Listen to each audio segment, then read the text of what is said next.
प्रभु में प्रियो, आज का दिन हम गुड फ्राइडे बोलते हैं, जबकि आज हमारा उद्धारकर्ता यीशु मसीह अपने प्राणों की आहुति दी कि हमारे प्राण बचाए जाए, हम उस मुक्ति, उस छुटकारे को प्राप्त करें जो परमेश्वर की योजना के अनुसार इस जमीन के लिए परमेश्वर ने बनाई।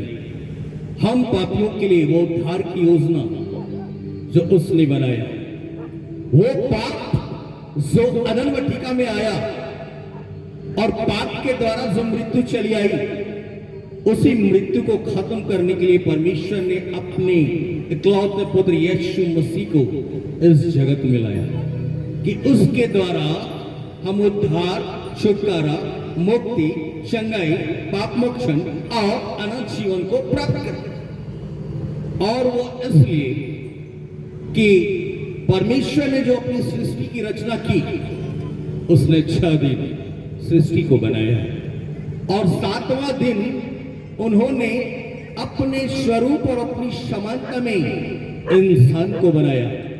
वो इंसान जब परमेश्वर की आज्ञाओं को ठुकराया, वैसे ही पाप जगत में आया, और जब पाप जगत में आया तो मृत्यु चली आई, और मृत्यु जब आई उसी पाप और अधर्म के द्वारा परमेश्वर और मनुष्यों के बीच दूरियां चली आई।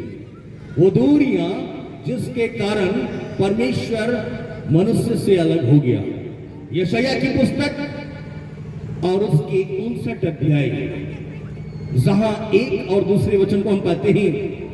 यशायाह की पुस्तक उसके 59 अध्याय 59 वर्स 1 और 2, जहां प्रभु का वचन बताता है कि मनुष्य के ही अधर्म के कामों के कारण परमेश्वर उससे अलग हो गया। वहां वचन हम पाते हैं कि यहोवा का हाथ इतना छोटा नहीं हो गया कि वो उद्धार न कर सके, और न उसके कान ऐसे बहरे हो गए हैं कि वो सुन न सके, परंतु तुम्हारे अधर्म के कामों के कारण तुम्हारा परमेश्वर तुमसे अलग हो गया है और वो तुम्हारी बातों को नहीं सुनता।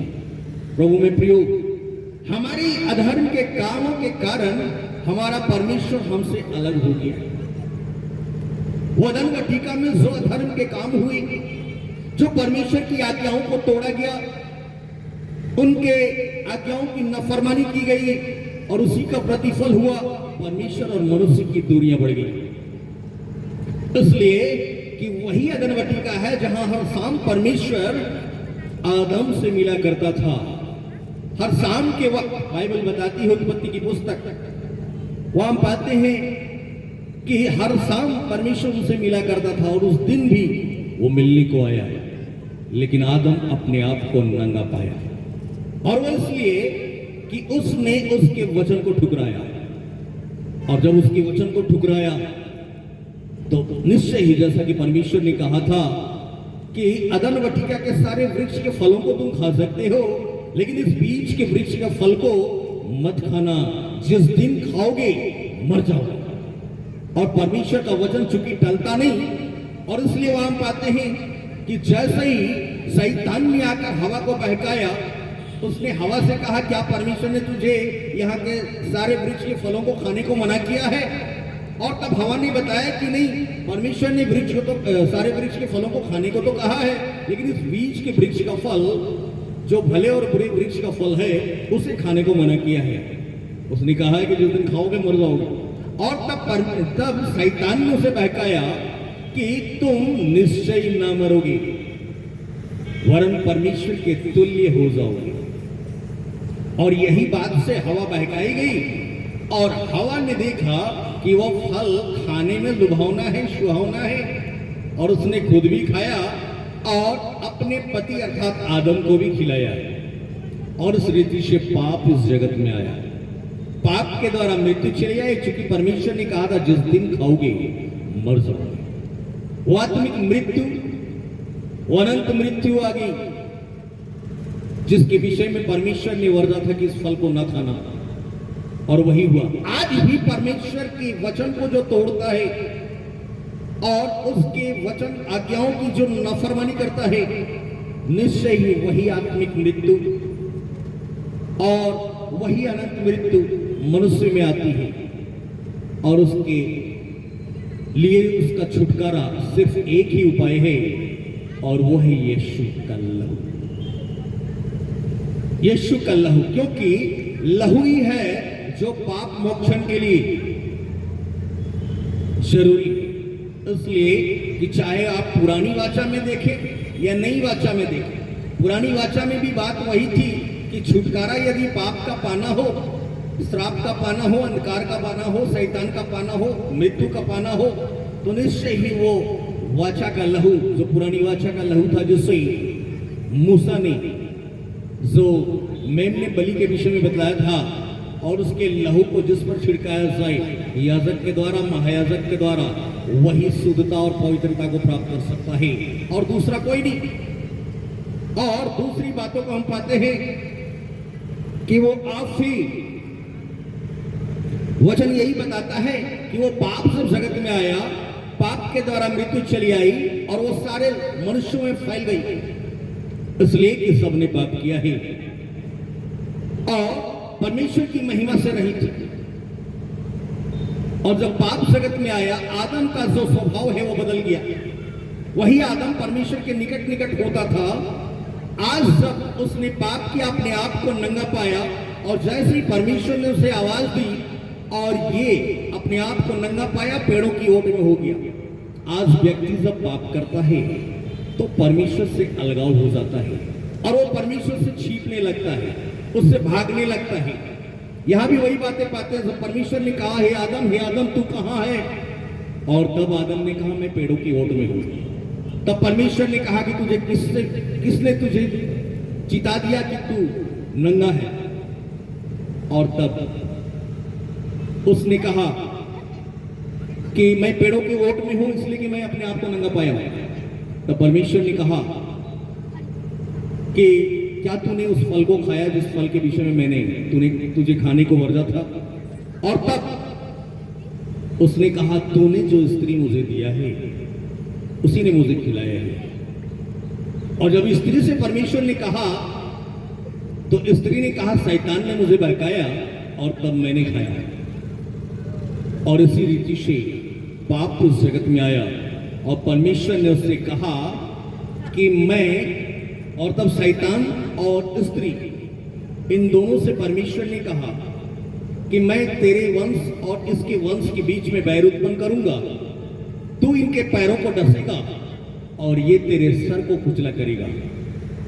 और आज भी हम पाते हैं कि सर्प का जो स्वभाव है वो डसने का, पैरों को डसने का, ये तो शारीरिक रूप से, सांसारिक रूप से, और लोग उसके सर को कुचलते हैं, सर्प के, सांप के सर को कुचलते हैं। लेकिन आत्मिक रूप से यदि देखा जाए तो हमारी एड़ी जो है वो हमारा विश्वास है, जिसके बल पे हम आत्मिक रूप में खड़े होते हैं। और सर्प का जो घोतक है, प्रतीक है, वो शैतान है और वो हमारी आत्मिक एड़ी को डसता है, अर्थात हमारे विश्वास को डसता है, ताकि हम विश्वास में कमजोर पड़ जाएं और निश्चय ही परमेश्वर के विरुद्ध काम करें। और तब परमेश्वर के विरुद्ध काम करने के द्वारा पाप हमारे जीवन में आ जाए और परमेश्वर और हमारे बीच में दूरियां बढ़ जाए। यही दूरियों को खत्म करने के लिए परमेश्वर ने अपने इकलौते पुत्र यीशु मसीह को इस जगत में भेजा कि वो अपने आप की कुर्बानी दे। क्योंकि जब परमेश्वर ने देखा कि पुरानी वाचा में, पुराने वाचा की लहू जो है वो सारे मनुष्य के शुद्धिकरण के लिए कम पड़ रही, वो इसलिए कि सुबह से शाम तक न जाने हम कितने पाप कर जाते हैं। और परमेश्वर ने पुरानी विधि में बताई थी, एक पाप के बदले 2 कबूतर 1 मेढ़ा,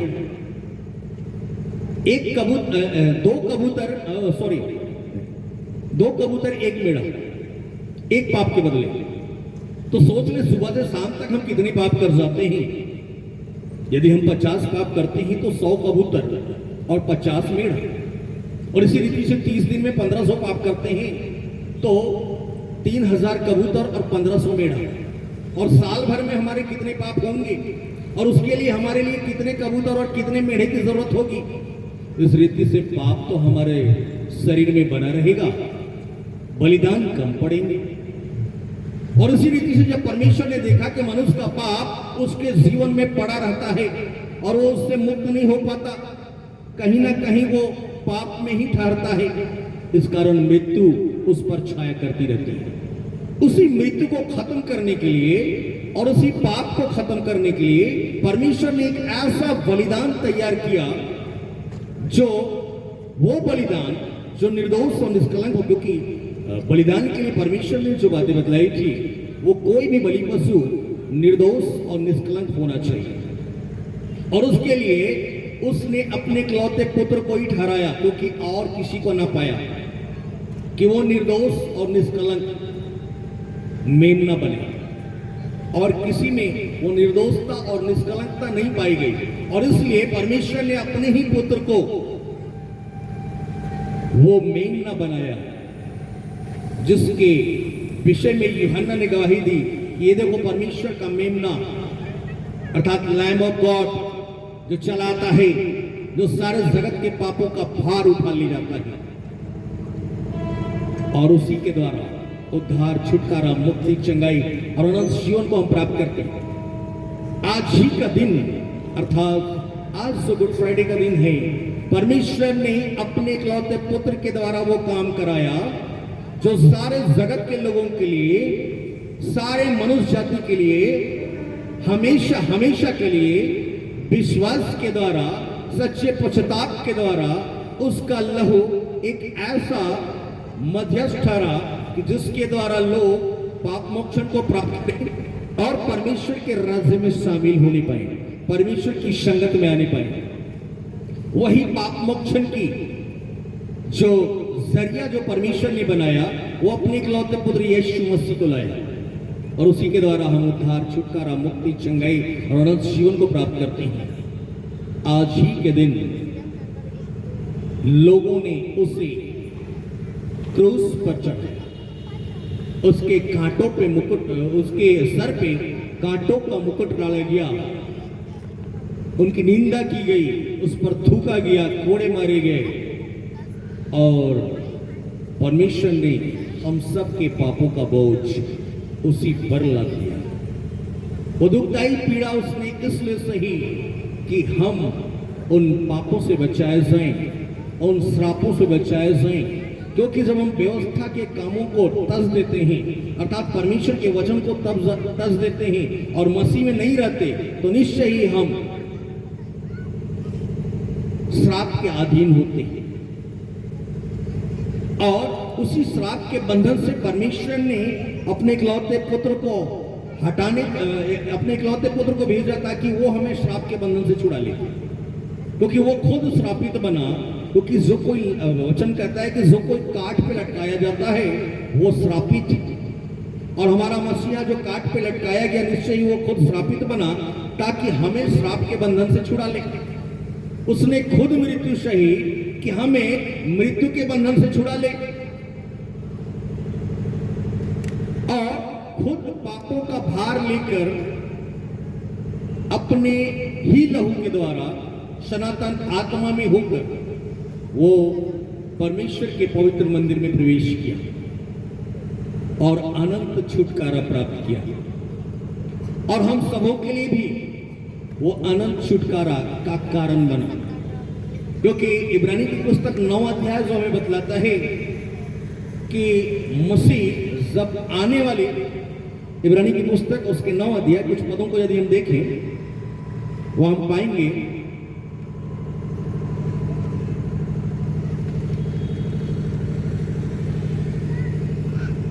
इब्रानी की पुस्तक 9 अध्याय और उसके कुछ पदों को,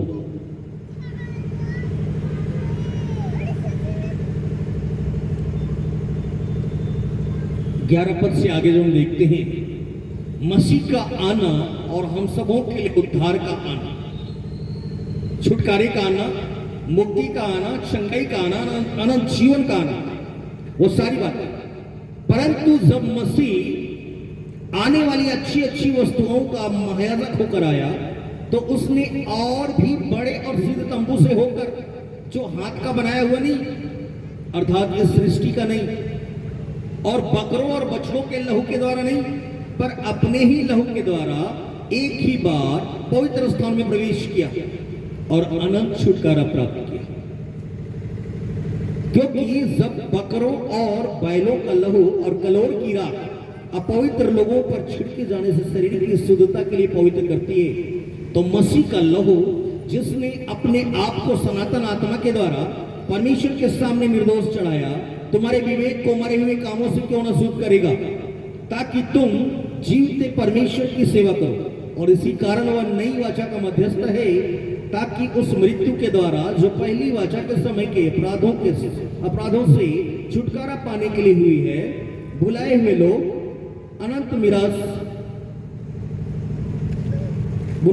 प्रतिज्ञा के अनुसार अनंत मिरास को प्राप्त करें।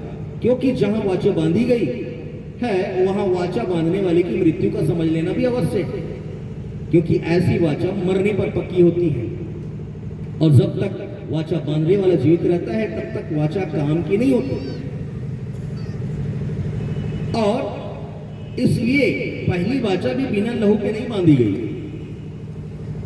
और ये नई वाचा का मध्यस्थ जो हमारा प्रभु यीशु मसीह होकर आया है, जिसने अपने आप को कुर्बान किया कि हम सारे लोगों के लिए, सारे मानव जाति के लिए, किसी एक जाति के लिए नहीं, बल्कि सारे मानव जाति के लिए वो पापों के उद्धार का कारण बने। क्योंकि जब हमें कोई नहीं चाहता कि हम नरक में रहें, लेकिन परमेश्वर जो है उसने सारे मनुष्यों के लिए वो बता दिया है कि कौन से मार्ग से हमें चलना है और किसका प्रतिफल क्या होगा। हर एक काम का प्रतिफल देने के लिए परमेश्वर ने अपने इकलौते पुत्र यीशु मसीह को ही ठहराया है कि उसी के द्वारा वो हमारा उद्धार भी करे और उसी के द्वारा वो हमारा न्याय भी करे। इसलिए कि उसी ने हमारे लिए अपने आप को कुर्बान किया है कि हमें कोई कुर्बानी न देना पड़े। बस हमें सच्चे विश्वास और सच्चे पश्चाताप के द्वारा उनके निकट आने की जरूरत है। वो मसीहा जो हमारे लिए अपने आप को कुर्बान किया, परमेश्वर ने हमारे सारे पापों का बोझ उसी पर डाल दिया,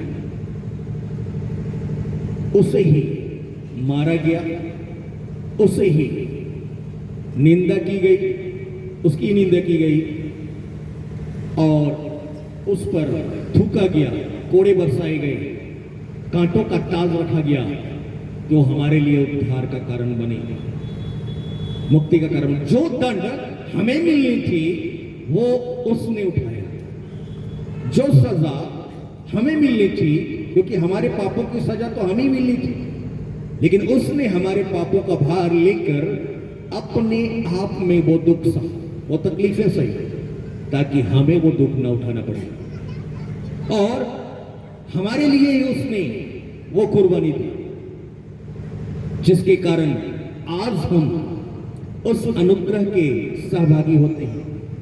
और वचन बताता है कि मसीह का एक बार आना और न्याय का होना नियुक्त है, क्योंकि अगली बार जब वो आएगा तो सिर्फ और सिर्फ हमारा न्याय करेगा। आज के दिन हम क्रूस की वाणियों को बहुत सुनते हैं। आइए हम ध्यान दें कुछ क्रूस की वाणियों को, कि क्रूस की वाणी में हमारा उद्धारकर्ता यीशु मसीह ने सारे मानव जाति के लिए क्या कहा और क्यों कहा,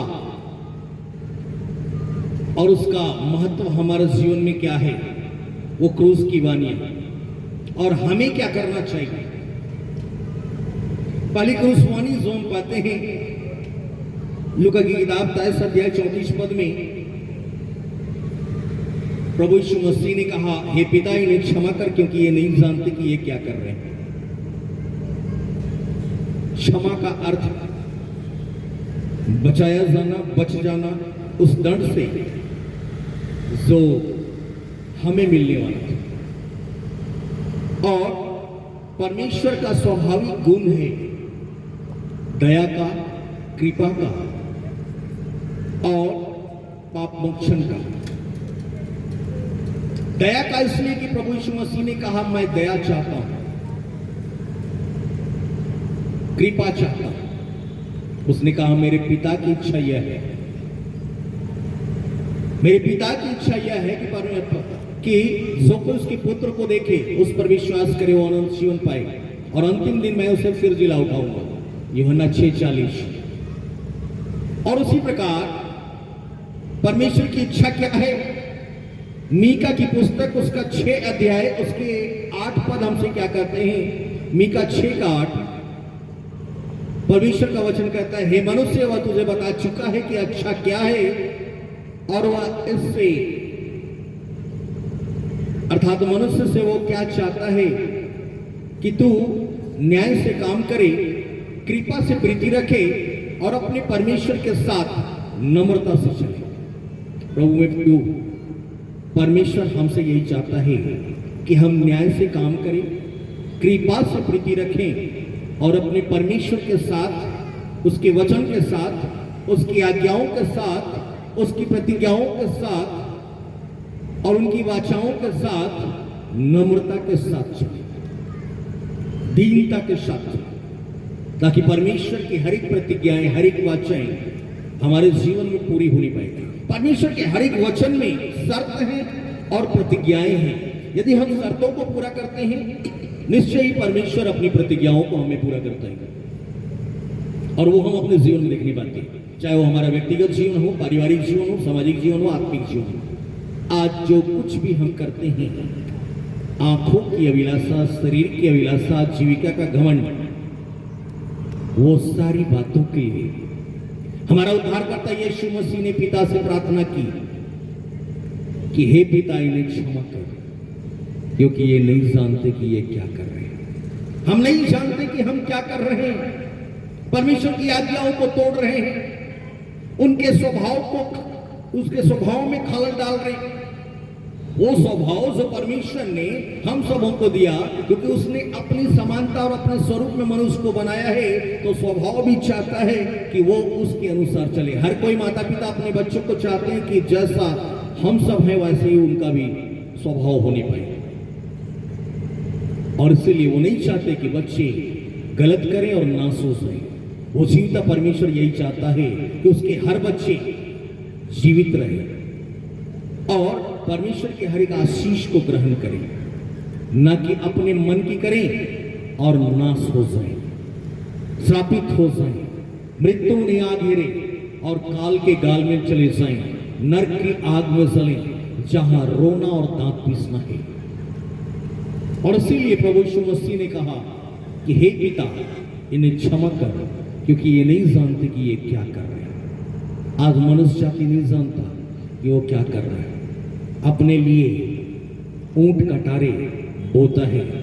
वचन बताता है जो तू बोएगा वही काटेगा, और दूसरा कुछ नहीं। यदि हम आम लगाते हैं तो आम का ही फल पाएंगे, लीची हमें नहीं मिलेगी।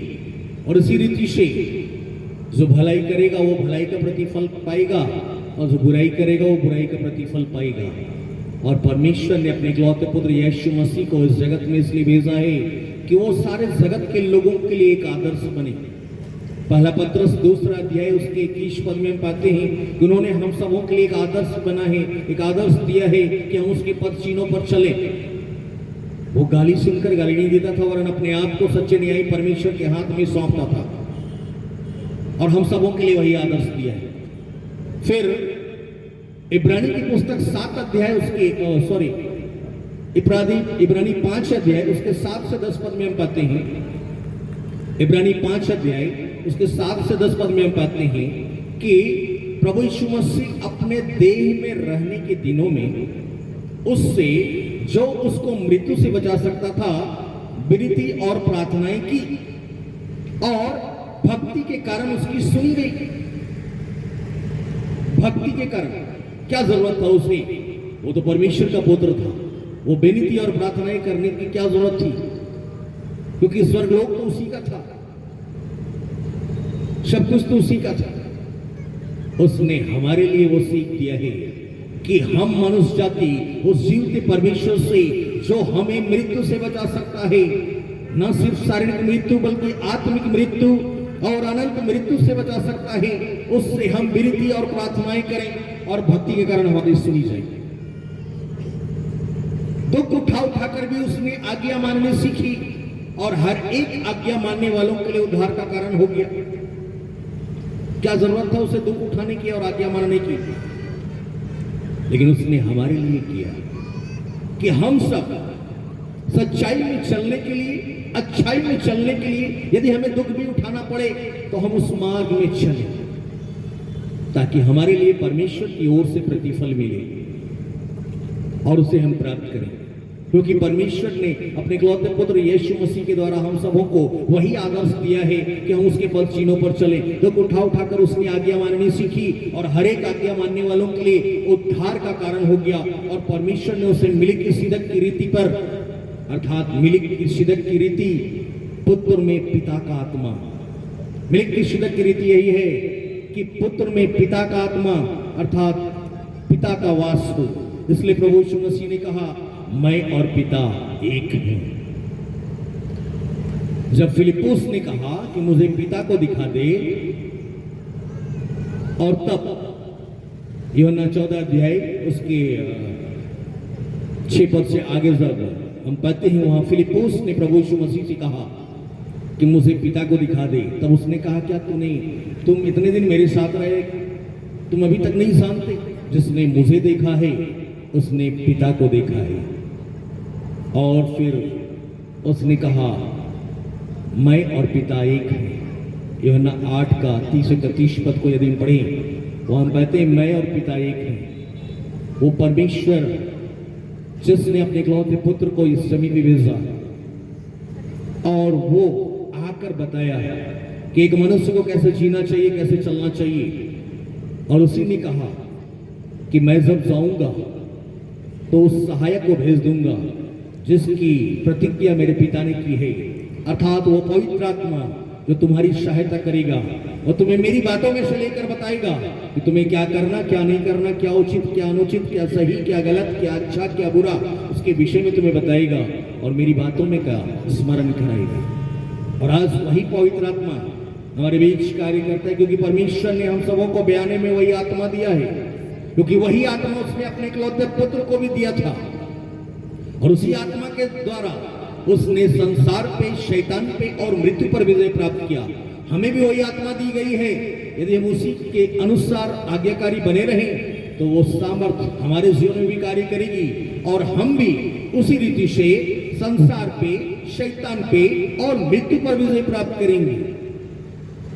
लेकिन उन सारी बातों के लिए हमारा उद्धारकर्ता यीशु मसीह जो हमारे लिए कहा कि हे पिता, इन्हें क्षमा कर, क्योंकि ये नहीं जानते कि ये क्या कर रहे हैं। उन सारी बातों को हमें जानने की जरूरत है कि हम क्या कर रहे हैं, अपने लिए क्या कर रहे हैं, अपने पिता के लिए क्या कर रहे हैं, मसीह के लिए क्या कर रहे हैं, मसीहत के लिए क्या कर रहे हैं, हमारे उस आत्मिक जीवन के लिए हम क्या कर रहे हैं, वो हमें जानने की जरूरत है, ताकि हमारा उद्धारकर्ता का मरना व्यर्थ ना होने पाए, बल्कि वो हमारे जीवन में काम आए।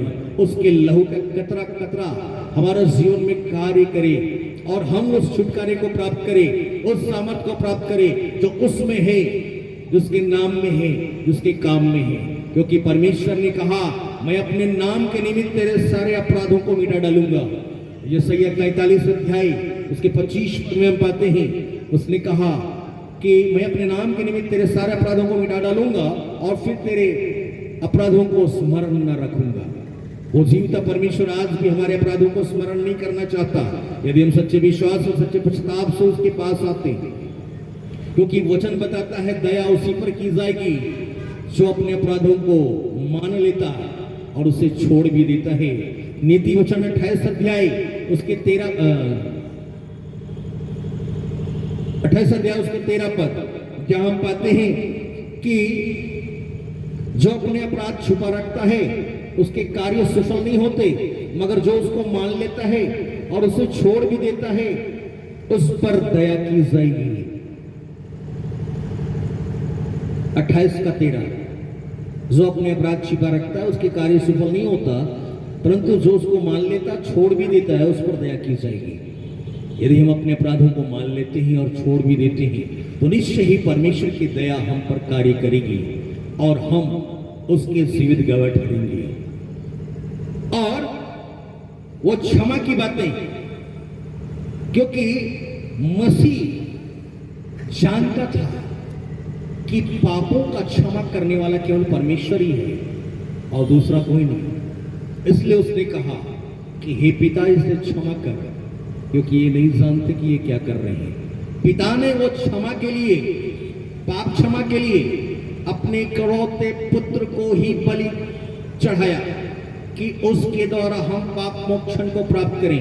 उसके लहू में वो सामर्थ्य है जो हमें हर एक बंधन से आजाद करता है, चाहे वो पाप का बंधन हो, श्राप का बंधन हो, अंधकार का बंधन हो, शैतान का बंधन या मृत्यु का बंधन। वो हर एक बंधन से हमें आजाद करने की सामर्थ्य रखता है। और इसीलिए मसीह ने कहा कि हे पिता, इन्हें क्षमा कर, क्योंकि ये नहीं जानते कि ये क्या कर रहे हैं। लेकिन आज हम सबों को वो जानने की जरूरत है कि हम क्या कर रहे हैं, अपने लिए, अपने पिता के लिए, अपने उद्धारकर्ता के लिए और अपने उस जीवन के लिए जो जीवन देने का वादा हमारा उद्धारकर्ता यीशु मसीह किया है और परमपिता परमेश्वर ने किया है कि वो कनान देश को ले जाने के लिए, वो देश के विषय में जहां दूध और मधु की धारा बहती है, और उस राज्य के विषय में जो परमेश्वर का राज्य है, जो अनंत अनंत काल के लिए है, जहां हम निवास करेंगे। क्योंकि फिलिप्पी 3 का 20 बतलाता है कि हमारा स्वदेश तो स्वर्ग में है, यहां नहीं, हम यहां थोड़े दिनों के लिए आए। और इसलिए पतरस कहता है कि अपने परदेसी होने के समय को भय से बिताओ। पहला पतरस और उसके पहला अध्याय और उसके 16-17 पद को यदि हम देखें, जहां वचन बताता है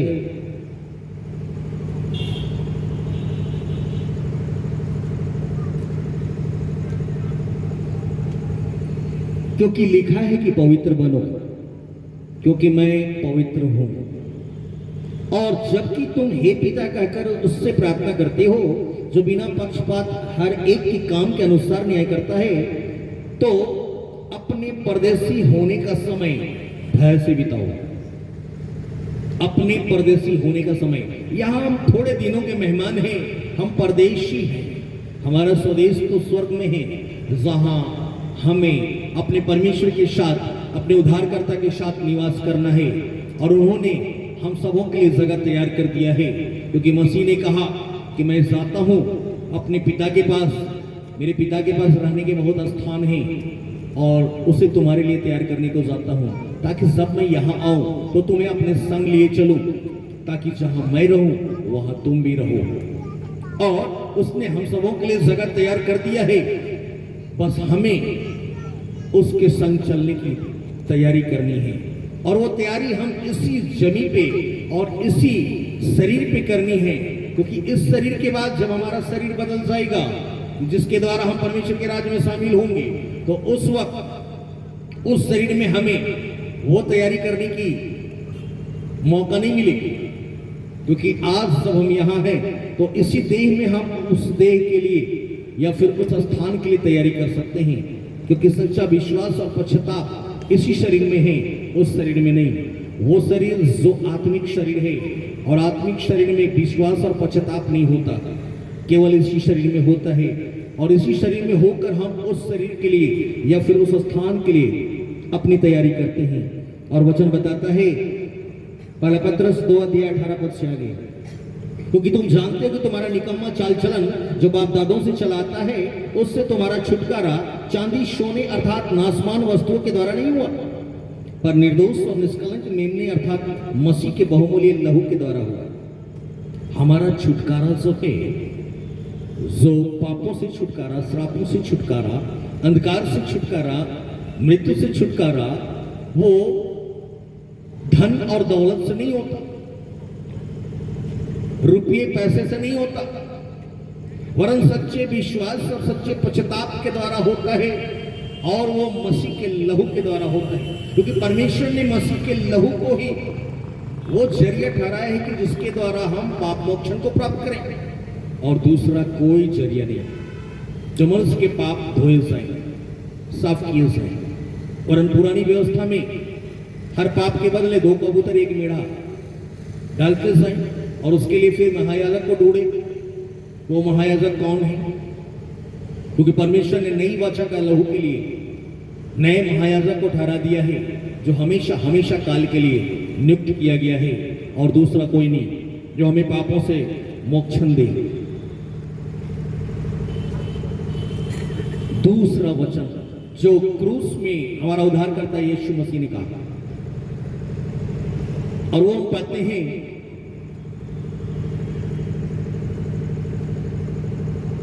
लूका 23 अध्याय और उसकी 43 में। और यहां पाते हैं कि यीशु मसीह जो डाकुओं के संग गिना गया, अपराधियों के संग गिना गया, यहां पाते 2 डाकू उसके आजू बाजू लटकाए गए, और एक डाकू ने जो उससे कहा कि यदि तू परमेश्वर का पुत्र है, यदि तू यहूदियों का राजा, तो अपने आप को और हम सबों को बचा ले। दूसरे डाकू ने कहा, ये तू क्या करता है? हम तो अपने कर्मों का प्रतिफल पा रहे हैं, लेकिन इसने तो कुछ भी नहीं किया। वो दूसरा डाकू जो इससे पहचाना कि ये परमेश्वर का पुत्र है, ये उद्धार करता है, ये छुटकारा दाता है, ये मसीहा है, और इसी के द्वारा उद्धार है, मुक्ति है, चंगाई है, अनंत जीवन है। और तब उसने नम्र और दीन होकर उससे कहा कि हे प्रभु, जब तू अपने राज्य में आए तो हमारी सुधि लेना। और इसी बात के उत्तर में मसीहा ने कहा कि मैं तुझसे सच कहता हूं कि तो आज ही तो मेरे साथ में स्वर्ग लोक में होगा। ये मसीहा का वादा रहा, और वो इसलिए कि वो दूसरा डाकू जिसने अपने आप को पहचाना, जिसने अपने आप को जाना, क्योंकि उसने दूसरे डाकू से कहा कि हम तो अपने किए का प्रतिफल पा रहे हैं, लेकिन इसने तो कुछ भी नहीं किया। उसने मसीह को पहचाना, उद्धारकर्ता को पहचाना, और अपने आप को जाना कि हमने क्या किया है और ये मसीहा कौन है। आज हर एक व्यक्ति जो अपने आप को जान लेता है और जो उस मसीहा को जान लेता है, उसी के लिए उद्धार है, और वो मसीहा उसी के लिए कहता है कि तू आज ही मेरे साथ स्वर्गलोक में होगा। अर्थात स्वर्गलोक उसी के लिए है जो अपने आप को जाने और परमेश्वर को जाने, और परमेश्वर के इकलौते पुत्र उद्धारकर्ता को जाने, उसी के लिए वो स्वर्गलोक है। और ये वचन हमें यही बताता है। मसीहा ने कहा कि तू आज ही मेरे संग स्वर्गलोक में होगा। आगे का वचन हम देखते हैं, तीसरा वचन। यहां हम पाते हैं यीशु की माता और यीशु का खास चेला जो उसके सामने थे, अर्थात यूहन्ना। और तब उसने खास चेले अर्थात यूहन्ना से कहा, ये देख तेरी माता, और अपनी माता से कहा, ये देख तेरा पुत्र है। अर्थात उसने मानव जाति को अपने प्रेम का संदेश दिया। वो प्रेम जो मानवता का प्रेम है, वो सिर्फ शरीर का रिश्ता नहीं बल्कि आत्मा का रिश्ता, एक ऐसा प्रेम जो निश्चल प्रेम है, जिसमें कोई छल नहीं, कोई कपट नहीं, कोई भेदभाव नहीं। वो प्रेम निश्चल प्रेम, और उस प्रेम का बखान पौलुस बखूबी किया है। पहला कोरिन्थ 13 अध्याय में उन सारी बातों को हम पाते हैं कि प्रेम क्या है। प्रेम जो है वो क्या है, उसके विषय में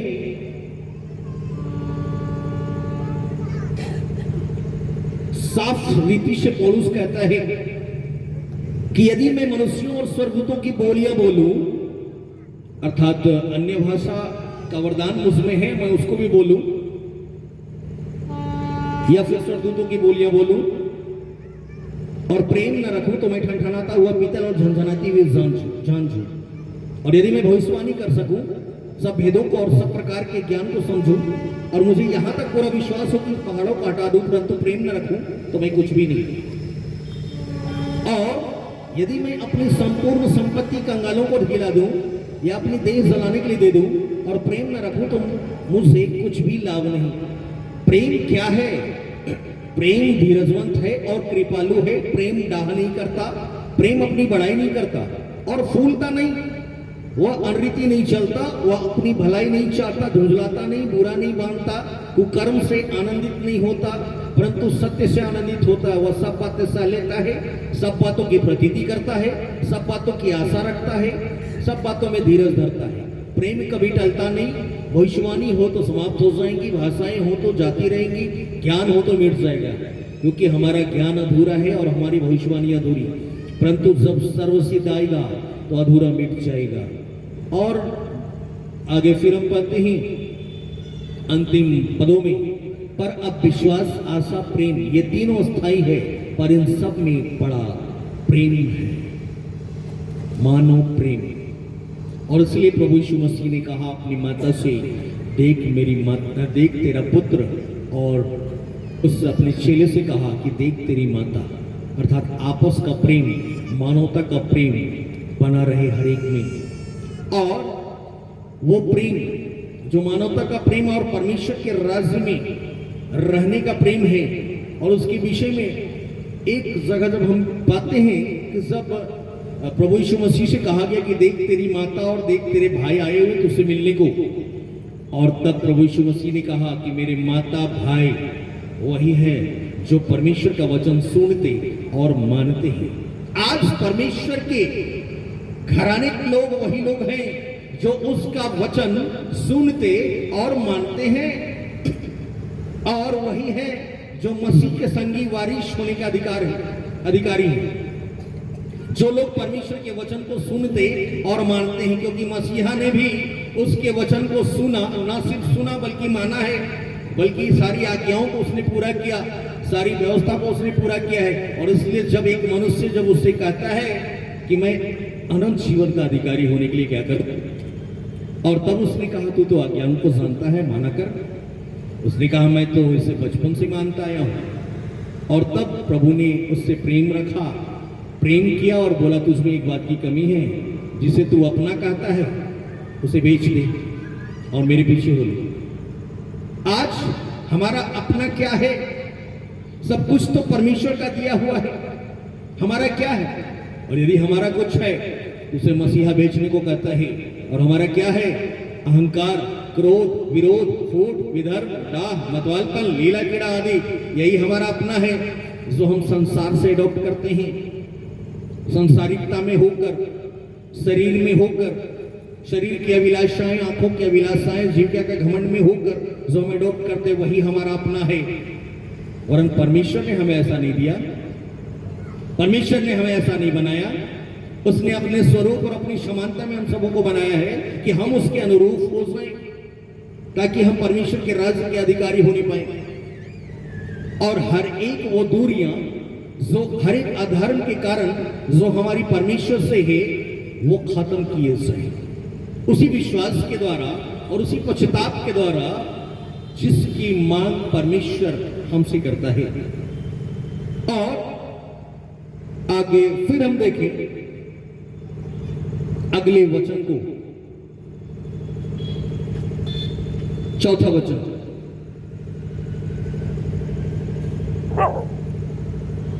सो हम पाते हैं मदीर जी सुसमाचार में, और वो है एली एली लमा सबक्तनी। Hebrew word and Latin word इन दोनों का समावेश है। एली एली हिब्रू वर्ड, लमा सबक्तनी लैटिन वर्ड, और जिसका अर्थ है हे मेरे परमेश्वर, हे मेरे परमेश्वर, तूने मुझे क्यों छोड़ दिया, तूने मुझे क्यों छोड़ दिया। प्रभु में प्रियो, सब पाप की अधिकता होती है। जैसा कि हमने पाया अदन वाटिका में जब अधर्म आया तो परमेश्वर और मनुष्य के बीच की दूरियां बढ़ गई। परमेश्वर ने अपने इकलौते पुत्र को सारे जगत के पापों का भार लाद दिया, और जब सारे पापों का भार लाद दिया गया, यशायाह कहता है कि उसका जो चेहरा कुरूप सा हो गया, वो दिखाई नहीं देता था, वो मनुष्य सा भी दिखाई नहीं देता था। जब सारे अधर्म का पाप परमेश्वर ने उस पर लाद दिया, परमेश्वर और उसके बीच की दूरियां बढ़ गई, और तब वही मसीहा जिसने अनुभव किया कि उसका परमेश्वर उसे छोड़ दिया है। आज जब हम पाप में गिरते हैं, निश्चय ही वो दूरियां हम में बढ़ जाती है और हम परमेश्वर से दूर होते चले जाते हैं। और ये वही समय था जब परमेश्वर ने अपने इकलौते पुत्र यीशु मसीह पर सारे मानव जाति का पाप का बोझ डाल दिया, और तब उसे जो मृत्यु ने आ घेरा, अंधकार ने आ घेरा, और तब उसने चिल्लाकर कहा कि एली एली लमा सबक्तनी, अर्थात हे मेरे परमेश्वर, हे मेरे परमेश्वर, तूने मुझे क्यों छोड़ दिया। और वचन हम पाते हैं कि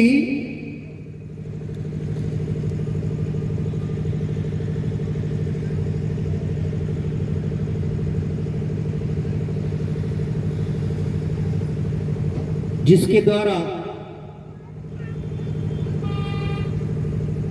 हम परमेश्वर से अलग हो जाते हैं,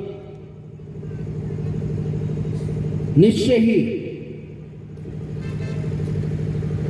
यशायाह 53 अध्याय में हम पाते हैं, जहां वो बातें अर्थात मसीहा के लिए जो भविष्यवाणी की गई, और उसमें हम पाते हैं उन सारी बातों को।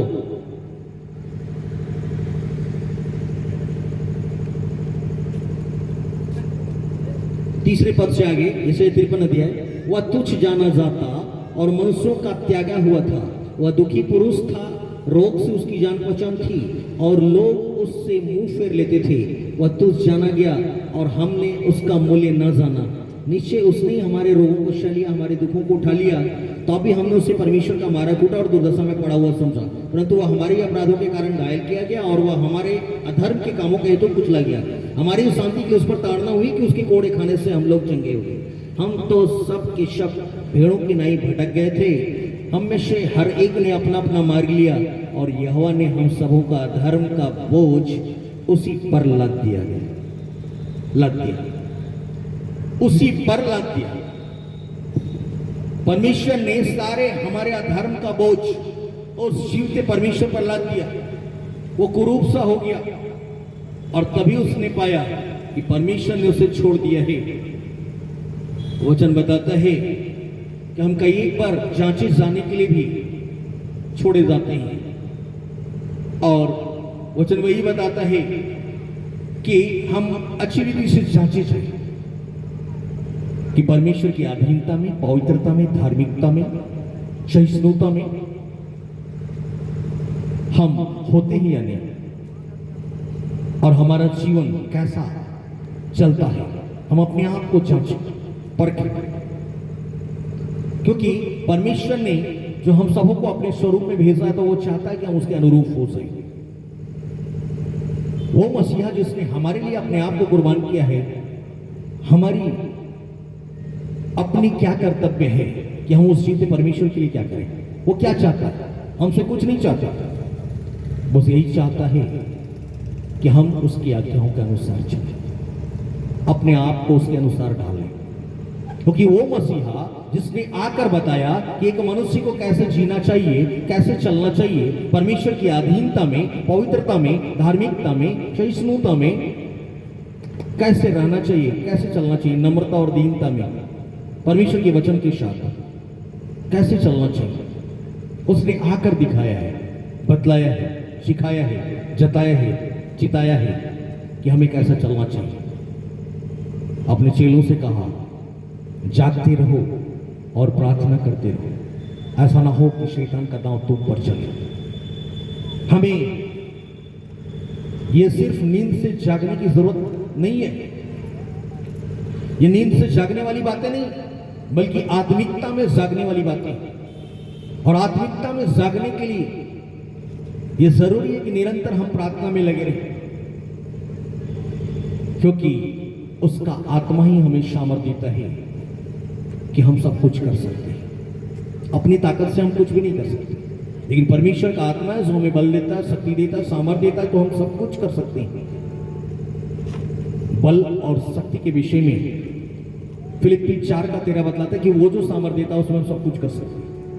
यशायाह 40 अध्याय 29, 30, 31 पद बतलाता है कि वह थके हुओं को बल देता है, शक्तिहीन को बहुत सामर्थ्य देता है। तरुण तो थकते हैं, श्रमित हो जाते हैं, जवान ठोकर खाकर गिरते हैं, मगर जो यहोवा की बाट जोते हैं वे नया बल प्राप्त करते जाएंगे। वो काबों की नए उड़ेंगे, दौड़ेंगे, श्रमित ना होंगे, चलेंगे, थकित ना होंगे। ऐसा वो बल, वो शक्ति, वो सामर्थ्य प्रदान करता है अपने लोगों के लिए। और वो परमेश्वर जो हर एक को आशीष देना चाहता है, कितने हैं जो उसको लेना चाहते हैं। वो परमेश्वर जो हर एक को देना चाहता है, कितने हैं जो उसको लेना चाहते हैं उस आशीष को। यदि हम उसमें बने रहेंगे निश्चय उस आशीष का हकदार ठहरेंगे और उन सारी वाचाओं का और उन सारी प्रतिज्ञाओं का वारिश ठहरेंगे।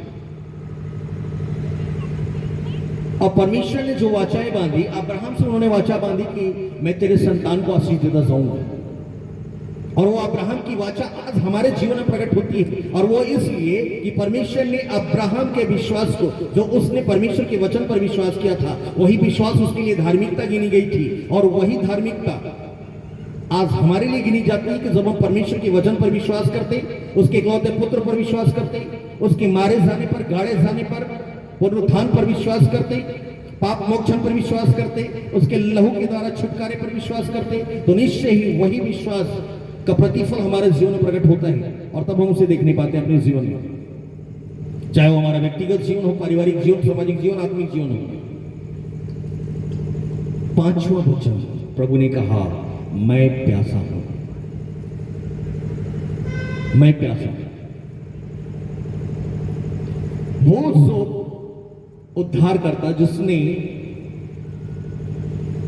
उस कुएं के पास, जो याकूब की कुएं के पास में उस सामरी स्त्री से जो उसने भेंट किया, उसने उससे कहा, यदि तू जानती कि तू जो पानी जो तुझसे मांगता है वो कौन है, तो तू उससे जीवन का जल मांगती और वो तुझे जीवन का जल देता। यूहन्ना 4 अध्याय में पाते उन सारी बातों को, जो सामरी स्त्री से प्रभु ने बातें की। और जो प्रभु ने उससे कहा, जब उससे कहा उन्होंने कि तेरे पति को बुला ले, और तब वो कहते मेरा पति नहीं है। और तब उसने कहा, मैं जानता हूं तू 5 पति कर चुकी है और अभी भी जिसके साथ रह रही है वो तेरा पति नहीं है। और वो बातें आत्मिकता में यदि कहा जाए तो हमारा पति हमारा उद्धार करता है, हमारा पति हमारा उद्धार करता है, हमारा करता है। और यदि हम अपने उस पति को छोड़कर किसी और पति के साथ संबंध बनाते हैं तो निश्चय हम व्यभिचार करते हैं, वो आत्मिक व्यभिचार, और जिसका प्रतिफल मौत है। क्योंकि करता कोई, भरता कोई, अर्थात जो हमें सांस देता है, जो हमें आस देता है, जो विश्वास देता है, और वो परमेश्वर है। और जब हम किसी और के पीछे जाते हैं और उसे अपना उद्धारकर्ता मानते हैं तो यही हमारी गलती है, और तभी हम आत्मिक व्यभिचार में पड़ते हैं। और वो आत्मिक व्यभिचार ही हमें श्रापित बनाता है, और जिसके कारण हम परमेश्वर के हर एक आशीषों को प्राप्त करने से वंचित हो जाते हैं। आज मसीहा जो प्यासा है वो कहता है, उसने अपने चेलों से कहा, जब तक मैं अपने कामों को पूरा न कर लूं तब तक फिर नहीं पीऊंगा। वो प्यासा है कि उसने जो अपने आप को कुर्बान किया है, और वो चाहता है कि उसके लोग सच्चे विश्वास, सच्चे पश्चाताप में होकर उस त्राण को प्राप्त करें जिसके लिए वो इस जमी पे आया। इसी का प्यास है उसे। और इसलिए जब लोग पापों से मन फिरा कर उसके निकट आएंगे और परमेश्वर का निकट जाना चाहेंगे, उसके इकलौते पुत्र के लहू के द्वारा धोए जाएंगे, साफ किए जाएंगे, माफ किए जाएंगे और एक नया चरित्र को प्राप्त करेंगे, परमेश्वर के राज्य में शामिल होने के लिए उसी दिन उसकी प्यास बुझेगी। वो वही प्यास है कि उसके लोग बचाए जाए और उसी के लिए उसने यूहन्ना रचित सुसमाचार 17 अध्याय में उन्होंने प्रार्थनाएं की कि पिता जैसे तू मुझ में है मैं उनमें हूं, हम सब एक हो जाए। वो परमेश्वर हम सबों को एक ही छत के नीचे रखना चाहता है कि हम उसी छत के नीचे आए ताकि परमेश्वर के हर एक आशीष और परमेश्वर ने जो अपने इकलौते पुत्र को इस जमीन पे इसलिए भेजा कि सारे जगत के लोग बचाए जाएं, छुड़ाए जाएं और उस अनंत मृत्यु से बचाए जाएं,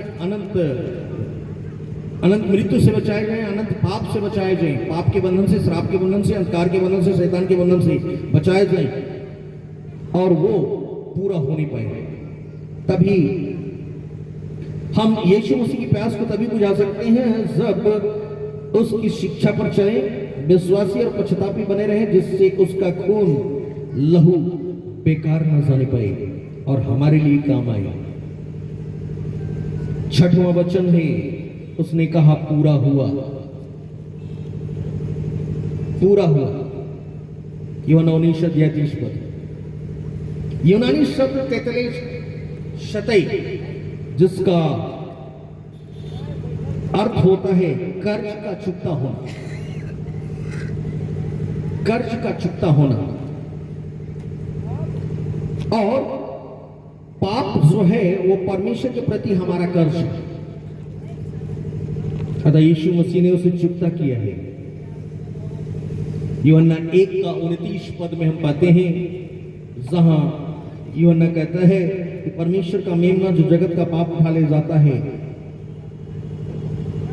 पूरा हुआ कहकर उसने उस बात को पूरा किया कि सारे जगत का पाप उठाया गया है।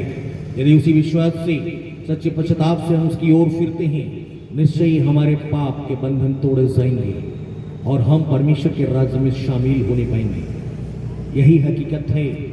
हमारा जीवन का सार जो है वो यही है कि हम मसीह में जिए और मसीह में मरे, ताकि हमारा जीना सफल होने पाए।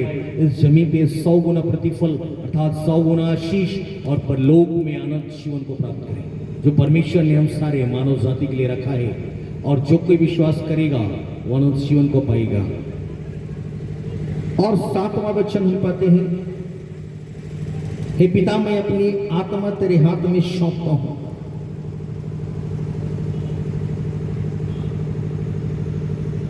मसीह की मृत्यु परमेश्वर की ओर से नियुक्त थी, क्योंकि परमेश्वर ने उसे इस जगत को बचाने के लिए भेजा, अपनी योजना में उसने शामिल किया।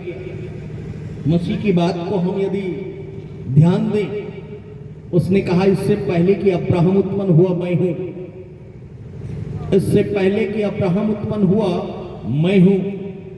उसने कहा शास्त्रियों से, फरीसियों से, सदुकियों से, पुर्नियों से, महायाजकों से उसने कहा। और फिर उसका वचन जो हमें बतलाता है, और उसे हम पाते हैं यूहन्ना रचित सुसमाचार और उसके यूहन्ना रचित सुसमाचार और उसके पहला अध्याय पहले पद से आगे हम देखते हैं, आदि में वचन था, वचन परमेश्वर के साथ था, वचन परमेश्वर था और यही आदि में सब कुछ था, इसी में जीवन था।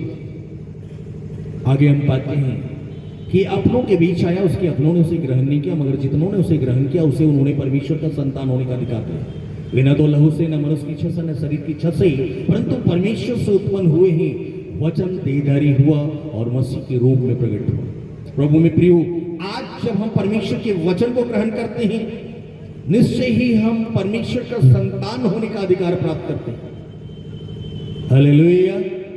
हम उसी परमेश्वर का संतान, निज संतान कहे जाते हैं, क्योंकि परमेश्वर का निज संतान, इकलौता संतान, उसका इकलौता पुत्र यीशु मसीह है और दूसरा कोई नहीं। लेकिन हम प्रतिज्ञा के संतान ठहराए जाते हैं, यदि हम परमेश्वर के वचन को ग्रहण करते हैं तो हम प्रतिज्ञा के संतान होते हैं और परमेश्वर के प्रतिज्ञाओं के वारिस होते हैं, वाचाओं के वारिस होते हैं और उनकी वाचाएं, उनकी प्रतिज्ञाएं हमारे जीवन में कार्य करती हैं। यदि हम परमेश्वर के वचन को ग्रहण करते हैं निश्चय परमेश्वर की संतान होने का अधिकार प्राप्त करते हैं। और भी दो योग्यताएं हैं जिसके विषय में हम पाते हैं कि हम कैसे परमेश्वर की संतान होने का अधिकार प्राप्त करते हैं। गलती 3:26 बतलाता है कि तुम उस विश्वास के द्वारा जो मसीह यीशु पर है परमेश्वर की संतान हो। यदि हमारा विश्वास मसीह यीशु पर है, उद्धारकर्ता पर है, छुटकारा दाता पर है, मुक्तिदाता पर है, चंगाई दाता पर है, अनंत जीवन दाता पर है, तो निश्चय ही हम परमेश्वर के पुत्र हैं। और फिर तीसरी योग्यता रोमी 8:14 बतलाता है, जितने लोग परमेश्वर की आत्मा के चलाए चलते हैं वे ही परमेश्वर के पुत्र हैं। यदि आज हम परमेश्वर की आत्मा के चलाए चलते हैं, वो पवित्र आत्मा के चलाए चलते हैं जो हमें सिखाता है, बताता है, चिताता है, जिताता है, यदि हम उसके अनुसार चलते हैं, अपने आप को चलाते हैं, तो निश्चय हम परमेश्वर की संतान होने का अधिकार प्राप्त करते हैं। और तब पाप हमें प्रभुता कर नहीं पाती, शैतान का दांव हम पर नहीं चलता और हम उसमें विजय को प्राप्त करते हैं।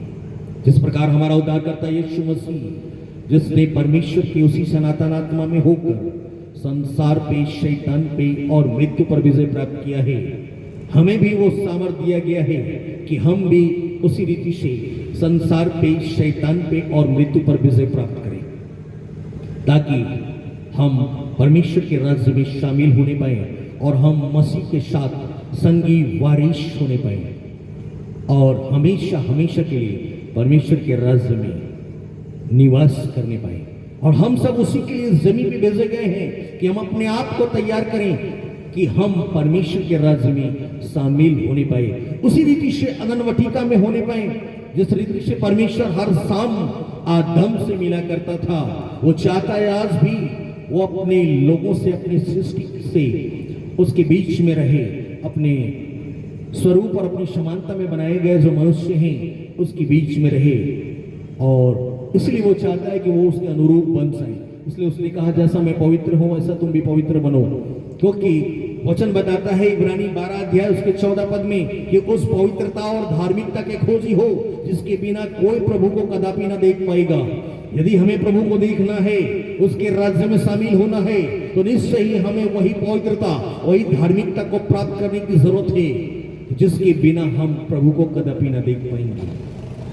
तो मैं प्रियो, आज का वचन हमें यही बताता है कि हमें हर हाल में उसके अनुसार अपने आप को ढालने की जरूरत है, ताकि परमेश्वर का सामर्थ्य हमारे जीवन में कार्य करे और हम उसके अनुसार ढाले जाएं और बनाए जाएं। निश्चय ही उसका अनुग्रह हम पर छाया करे और हम उसके लायक बनाए जाएं। पाप से अलग, श्राप से अलग, अंधकार से अलग, मृत्यु से अलग एक निश्चल और निष्कलंक बनाए जाएं, और जब तक इस जमीन पे रहें परमेश्वर के हर एक आशीष को प्राप्त करें जो उसकी प्रतिज्ञाएं, जो उनकी वाचाएं सारे मानव जीवन के लिए, सारे मानवता के लिए दिया गया है, वो हम प्राप्त करें। और जब हम यहां से जाएं तो परमेश्वर के राज्य में शामिल होने पाए, अर्थात इस जमीन पे 100 गुना प्रतिफल और परलोक में अनंत जीवन को प्राप्त करें। जब पतरस ने कहा कि हे प्रभु, हमने तो सब कुछ छोड़कर तेरे पीछे हो लिया है, हमें क्या मिलेगा? और तब प्रभु ने उससे कहा कि इस पृथ्वी पर कोई ऐसा व्यक्ति नहीं जिसने मेरे लिए, मेरे नाम के लिए, मेरे धर्म के काम के लिए कुछ भी त्यागा हो, वो इस जमीन पे 100 गुना प्रतिफल न प्राप्त करे और परलोक में अनंत जीवन न प्राप्त करे, ऐसा कोई व्यक्ति नहीं है। आज जो कुछ भी हम प्रभु के लिए करते हैं, उसके नाम के लिए करते हैं, धर्म के काम के लिए करते हैं, वो किसी का कर्जदार नहीं होता। वो 100 गुना प्रतिफल देने वाला है और 100 गुना प्रतिफल देता है। उसके वचन बेकार नहीं जाते, उसके वचन पूरे होते हैं। उसने कहा है यिर्मयाह 1:12 में कि मैं अपने वचन को पूरा करने को जागृत हूं और मैं अपने दूतों की युक्ति को सफल करता और उसके बोले हुए वचन को पूरा करता हूं। वही परमेश्वर है जो आज भी जीवित है और अपने हर एक वचन को पूरा करने को जागृत है। जब हम उसके वचन को ग्रहण करते हैं, वो वचन हमारे जीवन में कार्य करता और उसकी सामर्थ्य हमारे जीवन में कार्य करती है और उसे हम अपने जीवन में देख नहीं पाते हैं। चाहे वो हमारा व्यक्तिगत जीवन हो, पारिवारिक जीवन हो, सामाजिक जीवन हो, आत्मिक जीवन हो, व्यवहारिक जीवन हो, हम उस आशीष को अपने जीवन में देख नहीं पाते। और आइए आज का दिन जो परमेश्वर ने ठहराया है कि हम उसमें आनंदित होने पाए, आज का दिन जो हम गुड फ्राइडे कहते हैं, निश्चय ही परमेश्वर की वो योजनाएं जो उसने अपने इकलौते पुत्र के द्वारा सारे मानव जाति के लिए, जो सारी पृथ्वी के लिए, सारे मानव जाति के लिए जो उसने योजनाएं बनाई, अपने पुत्र के द्वारा उद्धार की योजना, छुटकारे की योजना, मुक्ति की योजना, अनंत जीवन की योजना, पुनरुत्थान की योजना, वो निश्चय ही आज ही के दिन उसने पूरा किया, आज से 2000 वर्ष पहले। और उसी की याद में हम आज यहाँ इस दिन को मनाने पाते हैं और इसलिए हम इसे गुड फ्राइडे कहते हैं।